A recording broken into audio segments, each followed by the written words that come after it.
We have the screen up this morning because I wanted to show you a couple of diagrams that will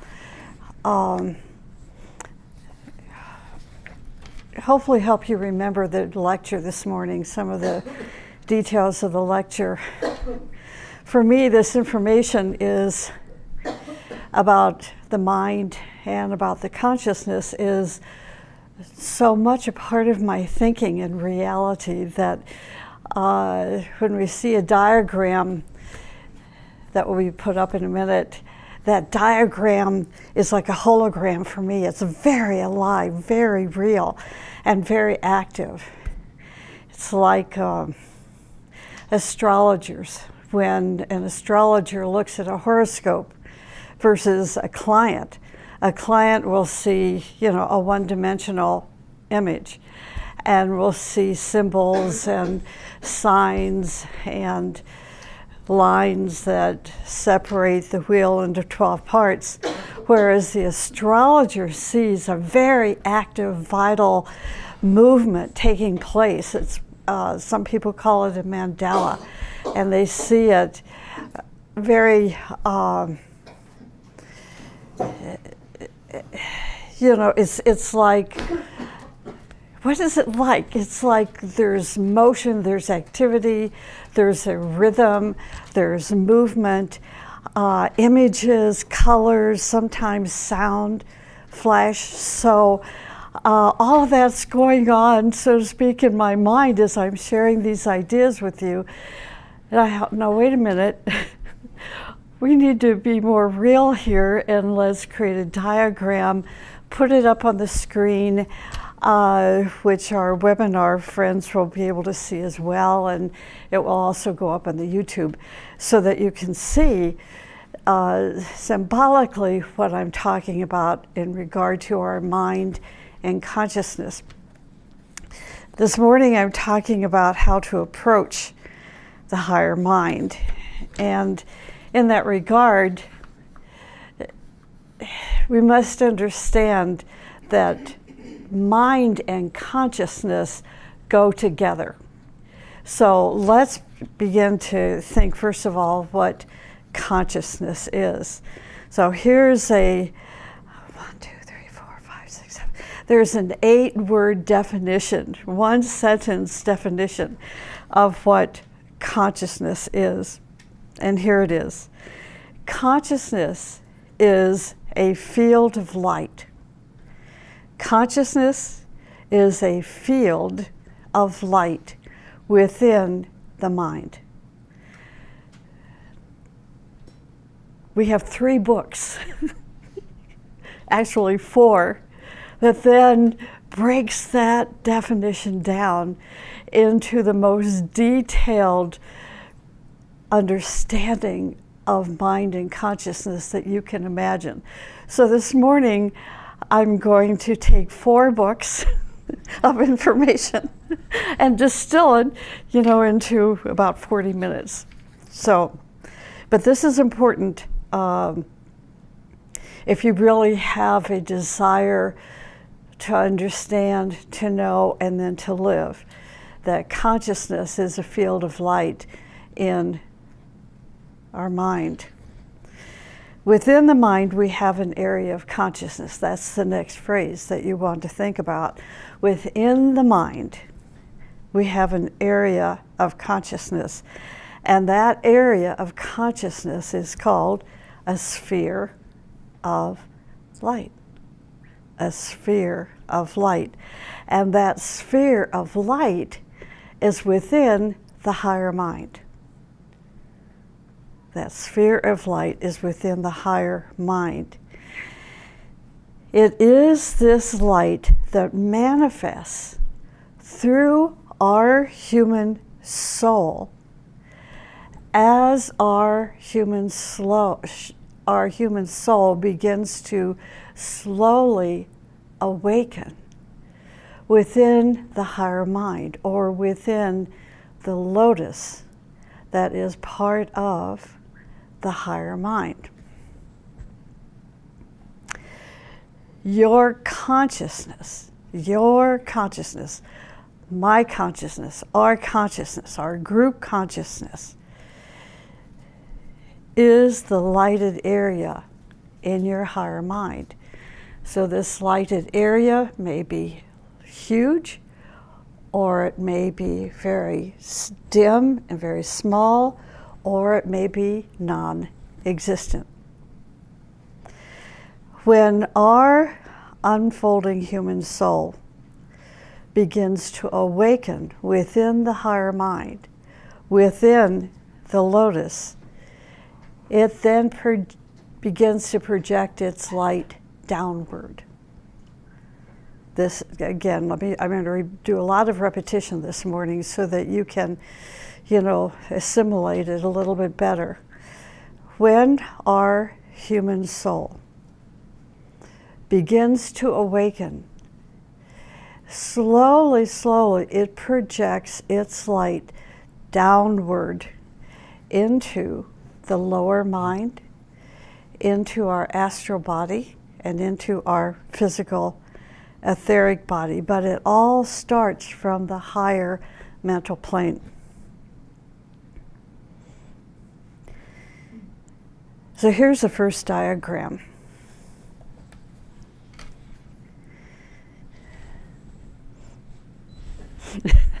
I'm waiting.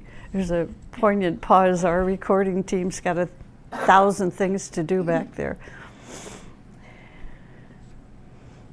Can you see the diagram?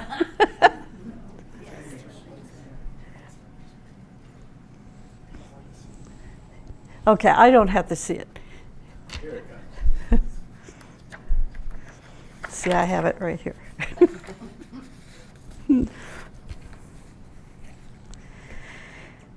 This diagram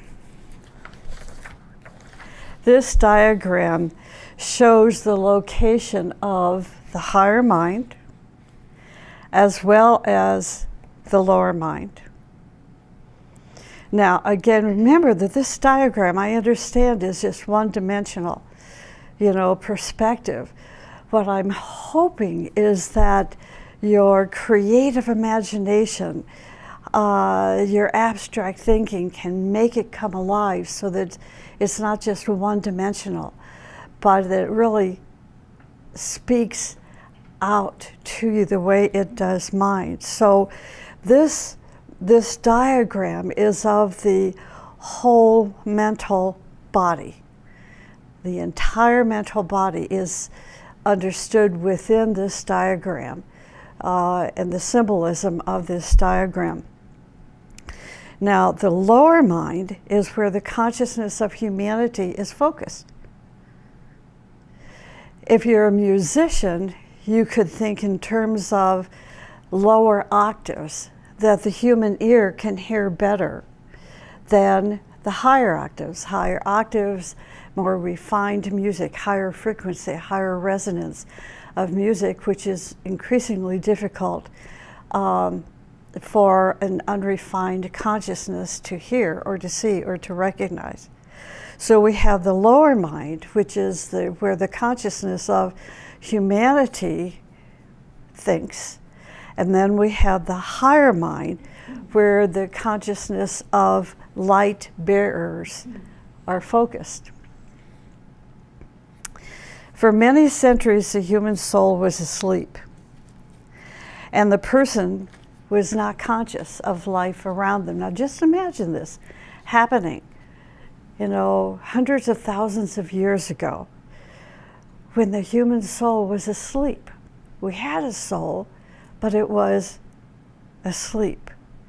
And when the soul is asleep, the person is not conscious of life around and about them. If they had a dim consciousness, in other words, if that light in the higher mind is very dim, that's a good thing, but the effect upon that person is still as if they are in a dream. Now, we can recognize that in people today.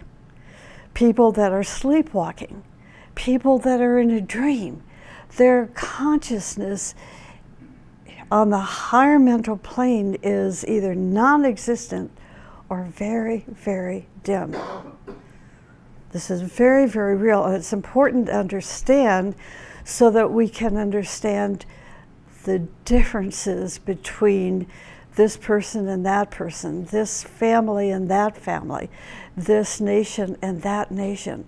It all depends upon that lighted field in the higher mind. The more radiant that light, the more inclusive the thinking of that individual, that family, that nation. For many thousands of years, humanity was in such a state of sleep. Their mechanisms, so how do they function? What gets them up in the morning and traversing through their day? What makes them go to sleep at night and then again in the morning, waking up again? For this 1,000 years and the next 1,000 years and the next 1,000 years and so forth. It is the true self. The true self is overshadowing the nature of humanity, or as we call the mechanism, our personality. What's very interesting at that point, and still at this point in today's society, this mechanism that we call our physical, emotional, mental body is run by elementals. It's run by elementals. Now, elementals are semi-intelligent beings. There is a physical elemental, there is an emotional elemental, and a mental elemental. Again, these elementals are semi-intelligent beings. There's so much I could talk about, but I can't. What I suggest, here's a little advertisement. Come to our conference in March, and you're going to know more than you ever even could create a question for to understand. We're going to be talking about psychic energy in the mind during conference. So elementals are semi-intelligent beings. They live in our cells, in the atoms of our etheric, astral, and mental vehicles. This is the ageless wisdom. This is what the ageless wisdom tells us, that these semi-intelligent beings called elementals live in the atoms of our etheric, physical, etheric, astral, and mental bodies. We are told that these elementals, these semi-intelligent elementals, have no form, but they assume form according to their surrounding conditions. These elementals know how to operate the bodies they inhabit.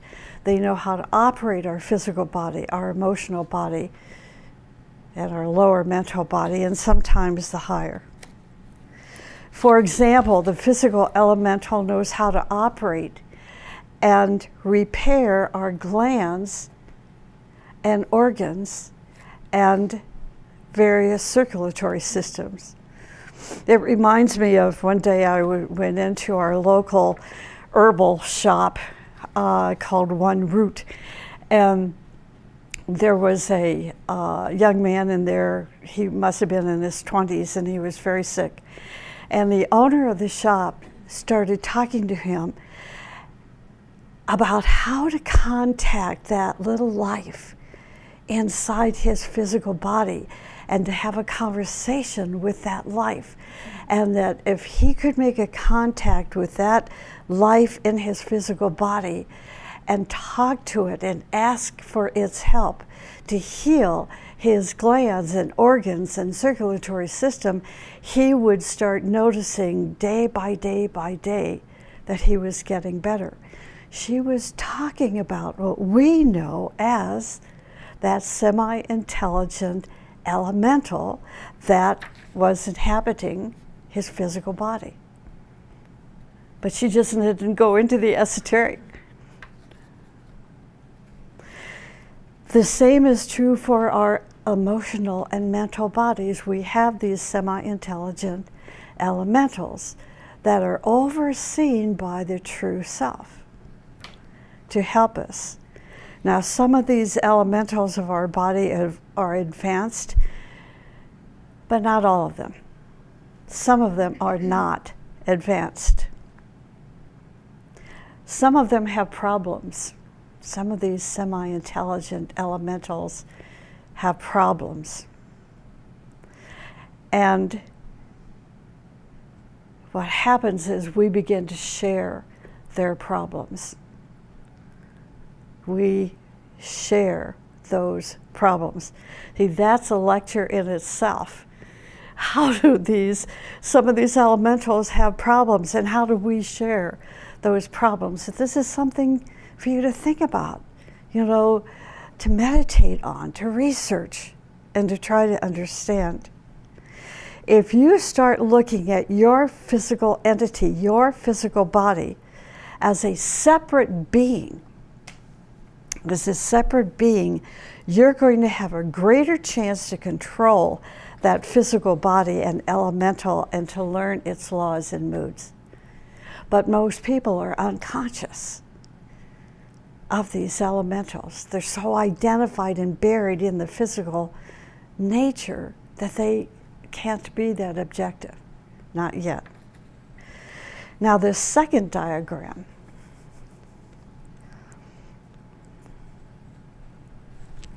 that was quick. This second diagram shows our whole mental body. Again, try to think in terms of at least a three-dimensional diagram here to help it become more alive for you. So our mental body, that's this diagram showing our entire mental body, is divided into three sections. That lower part, you can see the numbers there. This number 7, number 6, number 5 is the lowest section of the mental body. And the lowest section of the mental body is called the subconscious. It's as simple as that. It's called the subconscious. Number 7, number 6, number 5. These are levels of the subconscious area of the mental body. An elemental may live on the 7th or the 6th or the 5th level. Subconscious. Now we move up to the 4th level. An elemental can also live on the 4th level of the mental body. If it is an advanced elemental, it can also live on the 3rd and the 2nd and the 1st levels of the mental body. And the 3rd and 2nd and 1st levels of the mental body formulate the higher mental body. So 7, 5, and 6, 7, 6, and 5 represent the lower section of the mental body. The 4th is the middle section, and the 3rd, 2nd, and 1st levels represent the higher mind. So the mental body has a total of 7 levels. The 4th level, that's the second, that middle section, is called the conscious mind. There is a reason that it's called the conscious mind. It's because we have, and it's not on the diagram, it's because we have a mental unit. Someday I would love to talk to you about the mental unit. I have so much information gathered from the teaching about the mental unit, and it's such a vital part of our whole mental body, but most specifically that 4th level of what we call the conscious mind and the subconscious mind. It's vital to our life.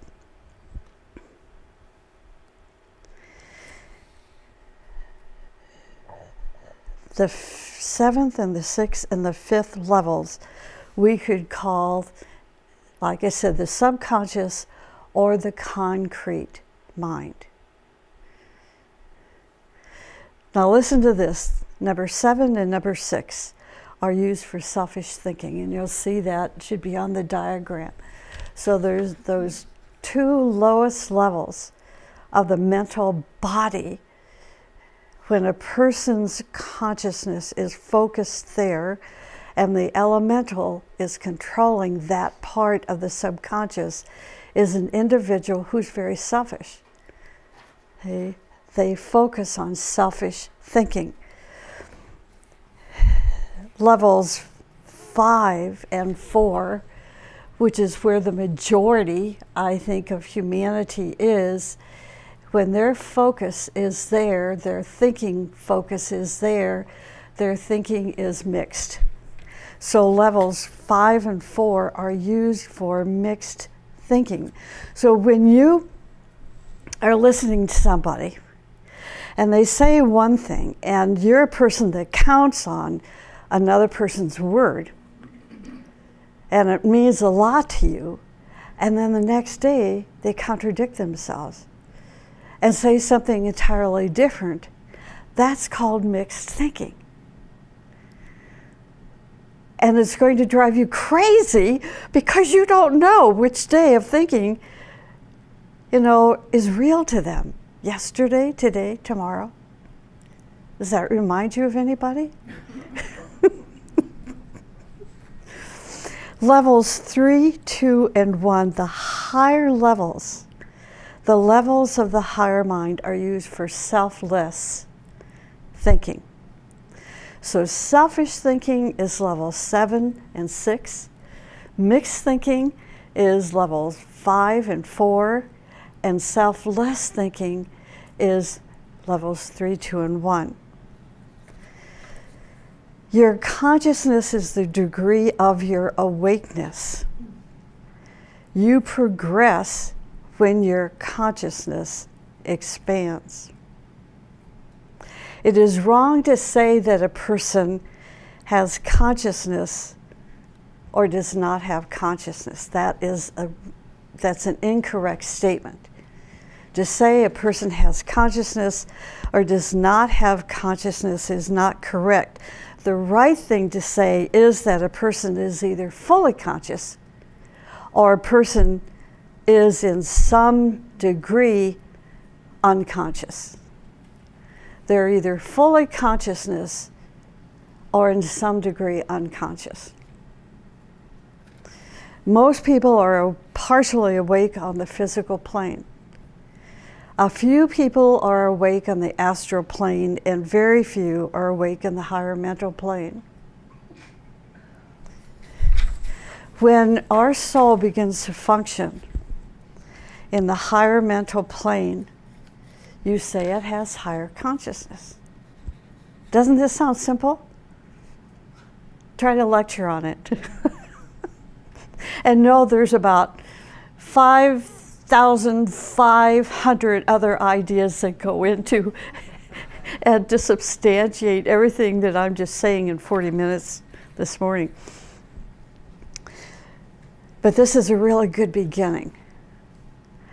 So the human soul, now the human soul is beginning to awaken. The lighted field in the higher mind is begin to radiate a little bit, and it's beginning to radiate its light downward into the subconscious, into the astral, into the etheric, into the physical.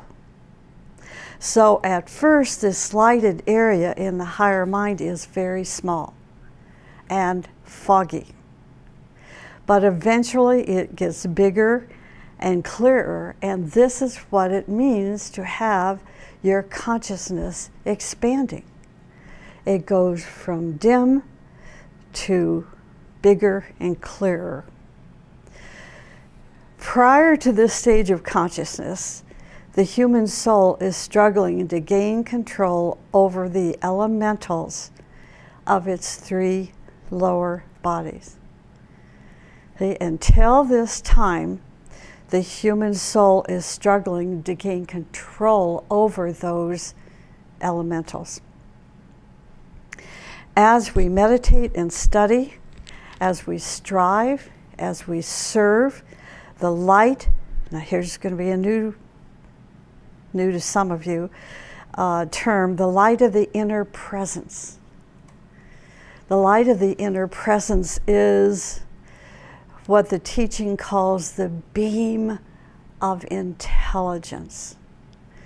But let's keep it as the light of the inner presence. The light of the inner presence begins to lend its light to the light of our soul. The light of the inner presence begins to lend its light to the light of our unfolding human soul. When this occurs, the light of our soul truly begins to expand. This is expansion of consciousness. Now, this is important. This is really, really important. If you're going to study the Bailey books, the Agni Yoga books, Torquem Saradarian's books, you need to know this statement, that we have a mental body, but we also have a mind.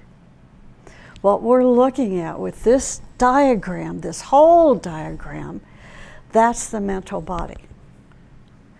The mind is level 3, level 2, and level 1. And we call it the higher mind to differentiate it between levels 3, 2, and 1, and the subconscious is also to differentiate it between the 4th level, the subconscious. So we have the mental body, and then we have the mind. Actually, that mind is the, let's call it the bridge between the brain and that lighted presence or that thinker.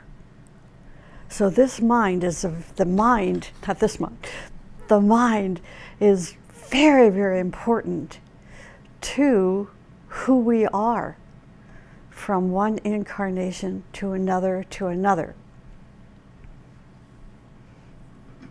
As we meditate, study, strive, and serve, those 4 actions, meditation, study, striving, and service, is what causes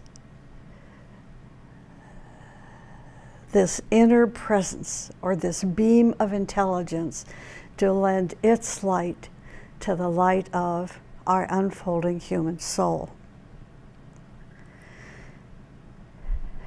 Again, we have a mental body and we have a mind. So don't confuse the two. We have a mental body, okay? We have the mind. The mind is the intelligent electricity. The mind is the intelligent electricity that can affect the whole mental body. But it comes from the combined light of the inner presence and the light of the unfolding human soul, which then begins to project that light down into the subconscious mind. And when that happens, you know what the process is called? Anybody know? Pardon me?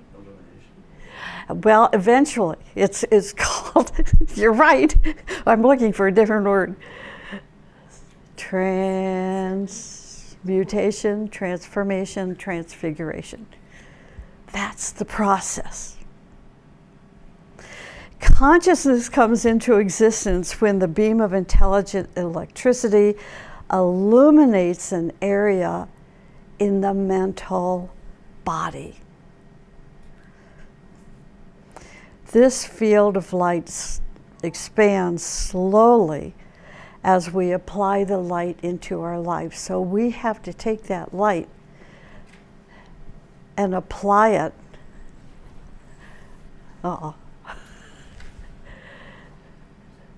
We have to take that light and apply it into our life.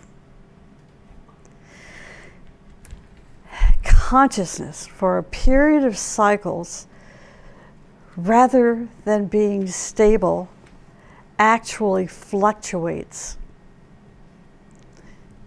Consciousness, rather than being stable, actually fluctuates, cycle after cycle. And the cycle can be from one day to the next day, from 1 month to the next, from this 7 years to the next 7 years, and so forth. It depends on what cycle. We can think in terms of astrological cycles, Saturn cycles, 7 years, 14 years, 21 years, 28 years.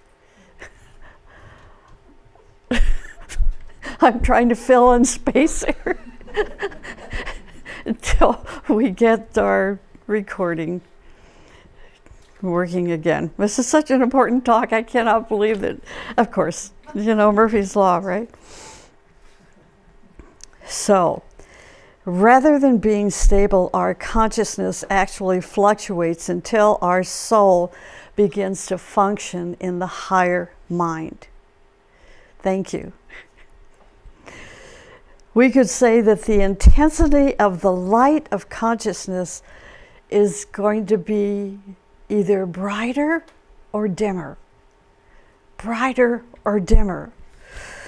During a White Mountain Living Ethics conference, this is a while ago, a speaker talked about his grandson. He related that at his house, he has a round knob on the dining room wall that controls the overhead light. And you could just imagine this 2-year-old kid. His 2-year-old grandson had discovered the switch had a rheostat on it. So the toddler learned first how to push the switch repeatedly. You know, that's fun. It's just like boop, boop, boop, boop, boop. That's the elemental. Playing games here. And then he learned how to turn the light on and off, but he really became delighted in turning the switch from side to side, making the light first brighter and then dimmer, then brighter, then dimmer, and so forth. I mean, we can all imagine, and probably our kids or grandkids have done this. But this is an analogy of what happens to most people's consciousness every day. Dim, brighter, dimmer, brighter. You do your meditation in the morning and your consciousness expands a little bit.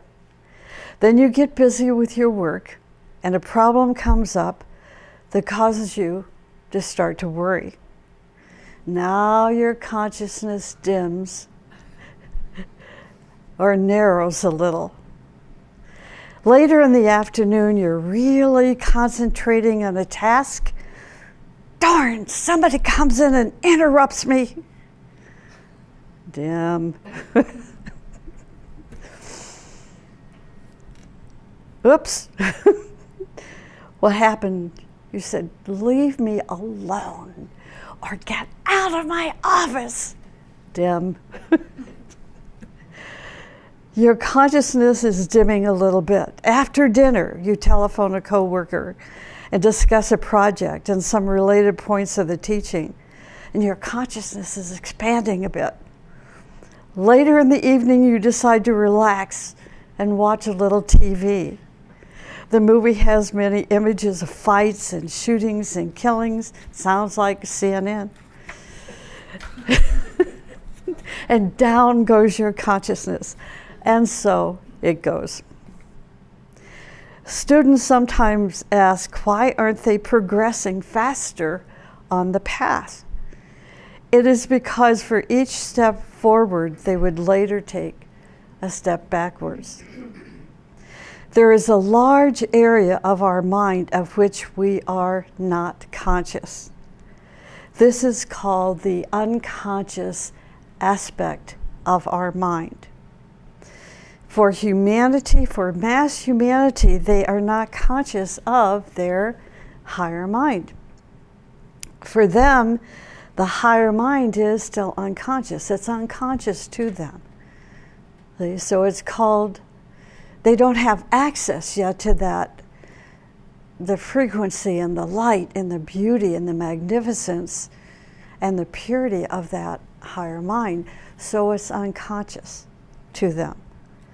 The levels of consciousness which is higher than what we have contacted or higher than what we have an awareness of is called the unconscious mind.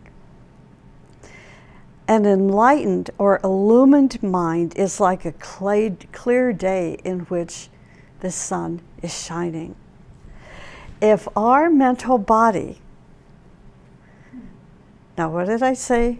Mental body. If our mental body is not enlightened by the light of the soul and the light of the inner presence, or by the light of intuition, no, I won't say that. That'll confuse you. Never mind. We'll talk about the light of intuition some other day. It can turn into that mental body, the seventh, the fifth, the sixth, 7, 6, 5, 4. Okay, I have to think backwards. Is full of illusion, is full of pollution, is full of crazy thought forms.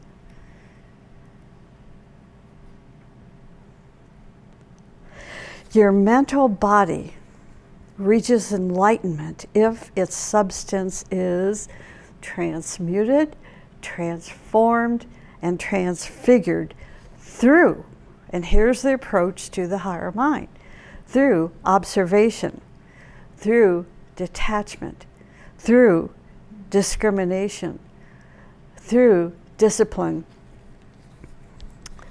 and silence. A purified mind enables you to have control over not only the whole mental body, but your entire mechanism.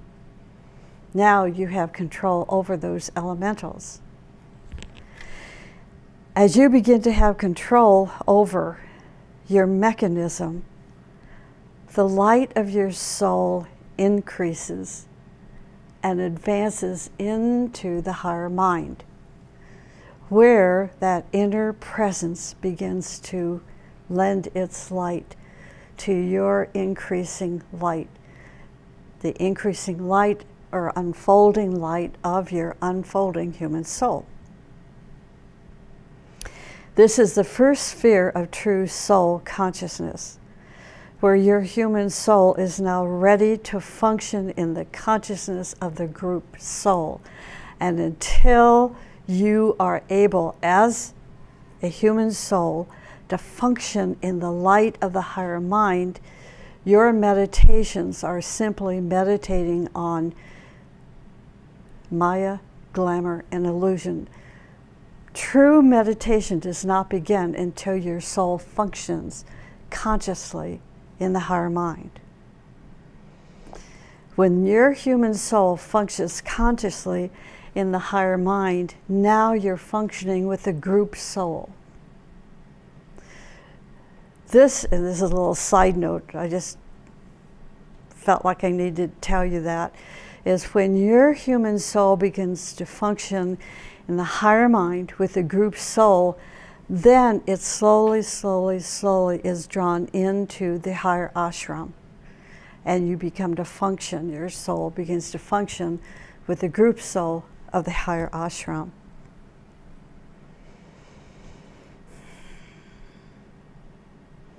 Are you with me?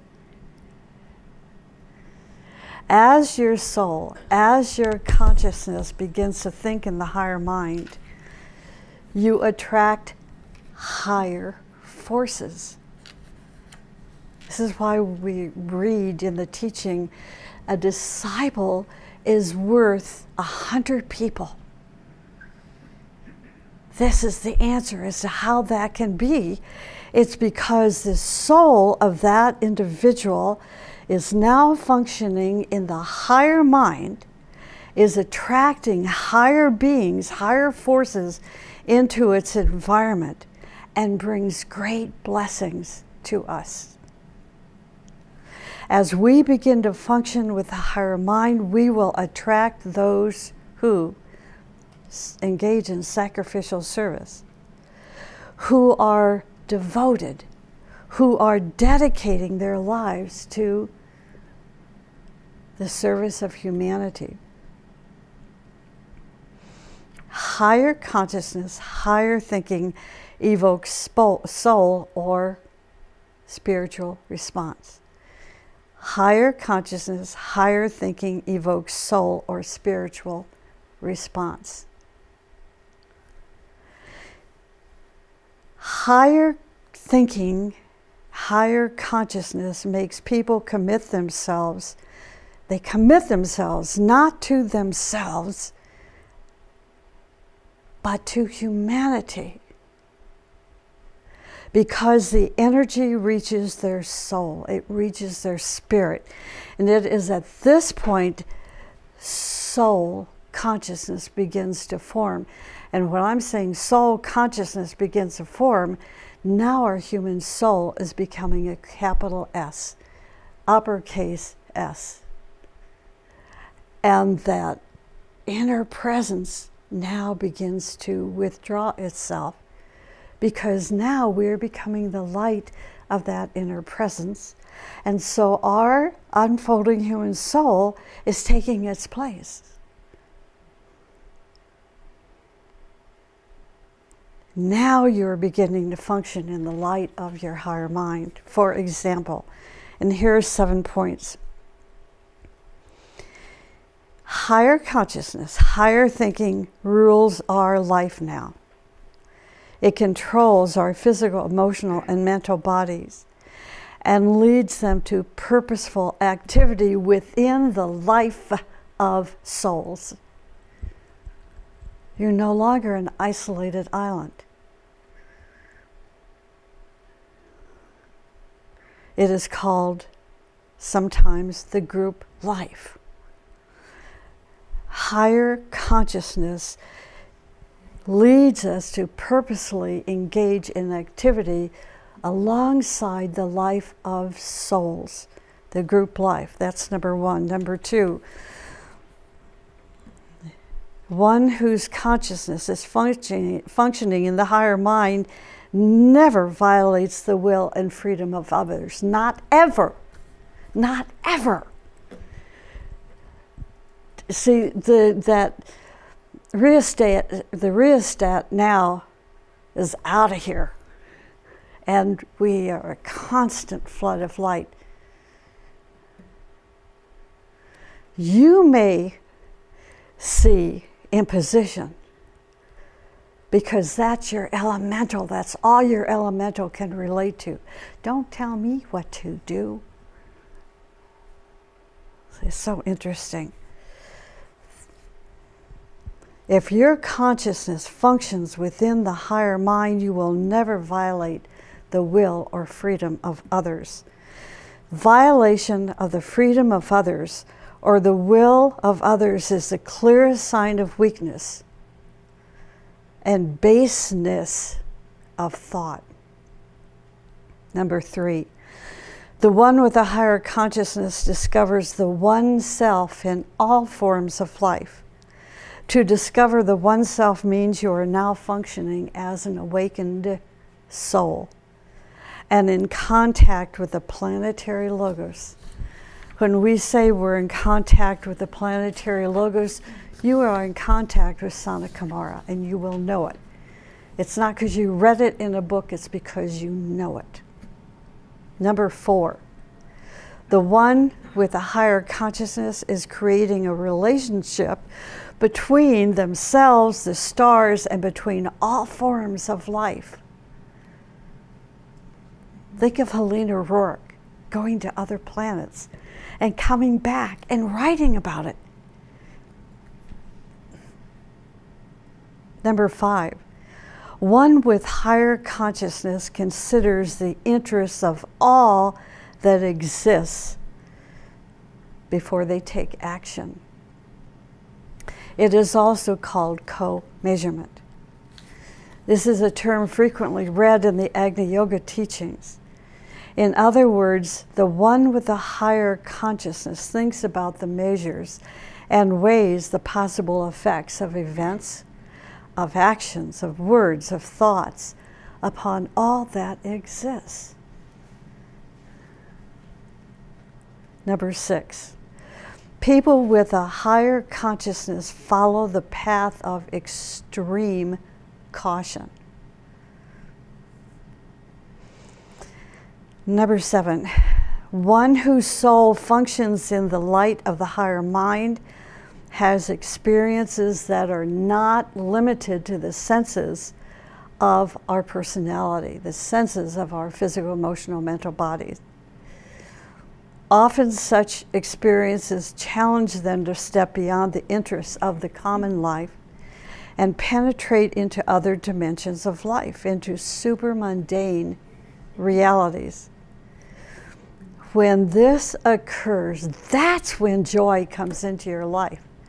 This is when joy descends into your heart and gratitude blooms in your soul. Last week I mentioned that gratitude was one of the principles of the heart. I also said that the great sage M instructed that gratitude contains in itself the chemism of bliss. The chemism comes from the third, the second, the first levels of the higher mind when it mixes with the light of the inner presence, who brings that light from the Buddhic body or intuition. This is the chemism of bliss. He also, Master M tells us that gratitude easily kindles a fire of the heart and fills it with the spirit of nobility. And one should, I'm quoting, and one should especially develop gratitude because gratitude is a sister of loyalty. Lack of gratitude creates a condition which people call depression. Oh my goodness. Depression is a sign that the person is cutting himself off from his inner presence. And I'm going to end there.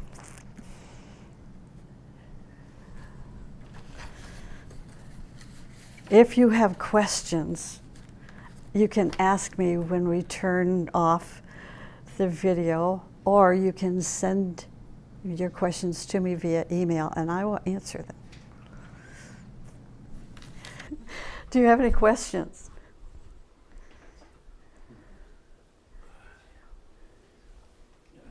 Stan?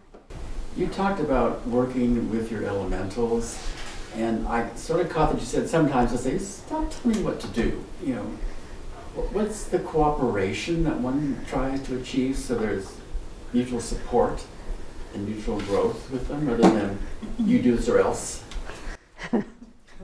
Well, you know, what I know about the elementals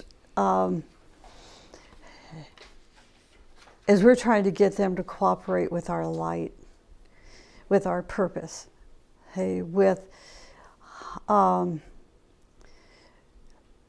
virtues. I did think about the question this morning, actually, because some of today's talk, you know, really was not about how to approach the higher mind, but to describe what the higher mind and consciousness is.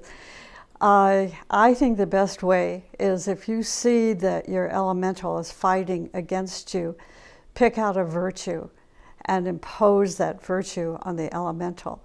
See,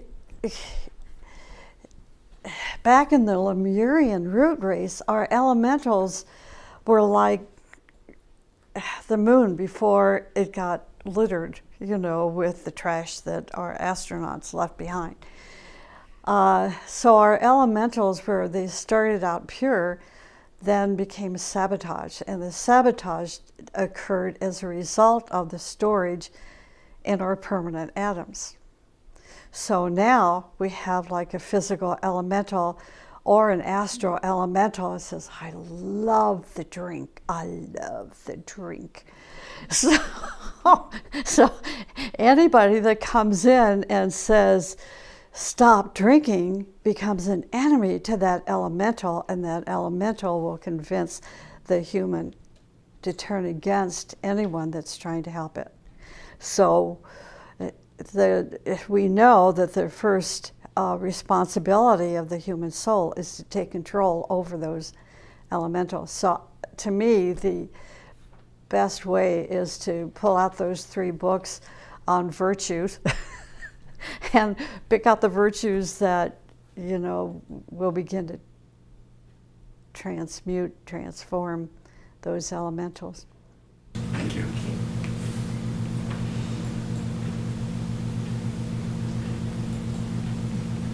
You said the mind is on levels 1, 2, and 3. Mm-hmm. So that's the real mind, or is that just the higher mind? Is there a distinction between the lower mind and the higher mind? See, this is taking me a long time to understand this. In Torkham's writings, in Bailey writings, not Torkham so much in this regard, but Bailey uses the soul with the lowercase s to represent the uppercase s, the lowercase s. Well, Torkham does that with the mind. He'll say the mind is this, the mind is that. You have to know what he's talking about. Is he talking about the mental body, or is he talking about the higher mind? So the mental body has 3 sections. It's got the subconscious, 7, 6, 5. It's got the conscious, which is 4, and then it has a superconscious, which is 3, 2, 1, or AKA higher mind, AKA the causal body, AKA, it goes on and on. Okay, so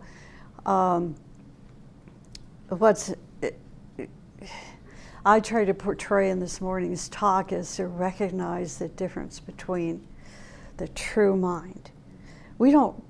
Our soul, our unfolding human soul is actually lower intelligence. Not semi, but lower intelligence. Lower intelligence.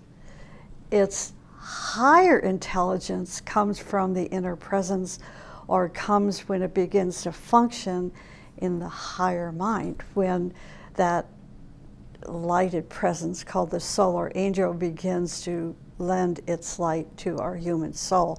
Now we are beginning to truly think. But until that happens, then it's the solar angel that is that presence that we call the thinker.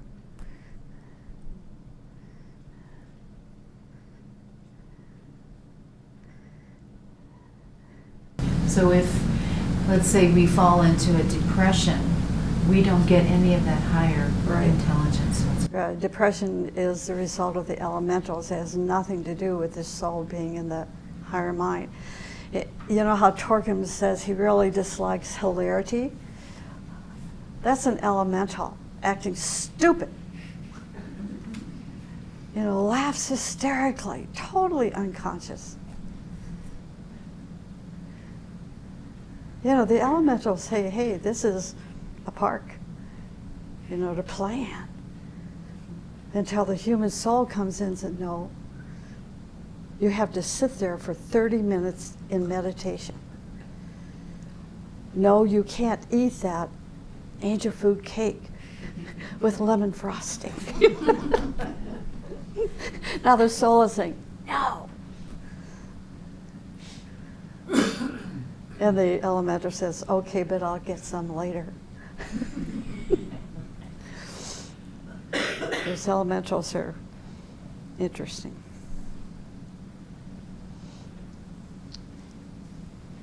Is that it? No more questions, Phil? So then, when we talk about fear and hatred and all of those are the elementals gone bad or something. Yeah. See, no, they're not gone bad. They're just who they are. It's those elementals. Remember, there's an elemental that controls the astral body, an elemental that controls the physical body. They're picking all of these contradictive behaviors, contradictive to the soul, because of what's stored in the permanent atoms. We bring these permanent, the contents of the permanent atoms that is a mixture of good and bad. Whereas the chalice is all that is good, pure, clean.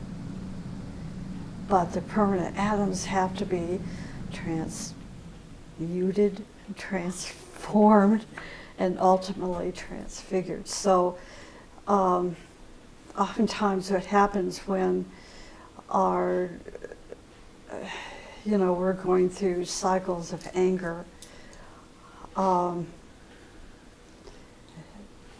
that anger is usually resourced in a glamour or resourced from illusion.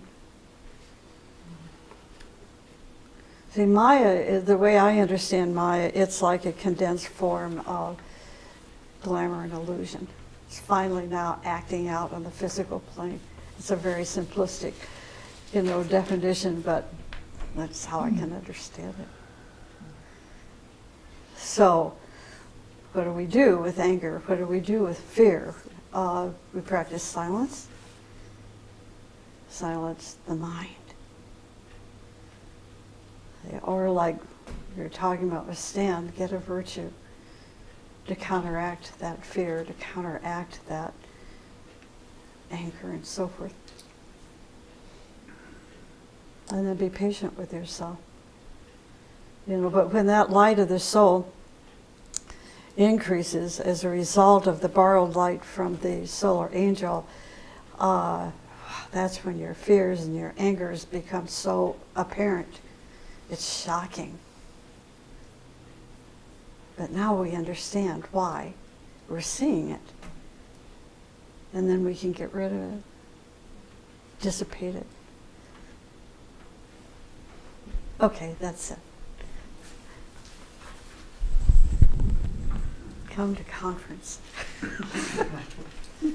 We'll have more time for questions and you'll be better prepared.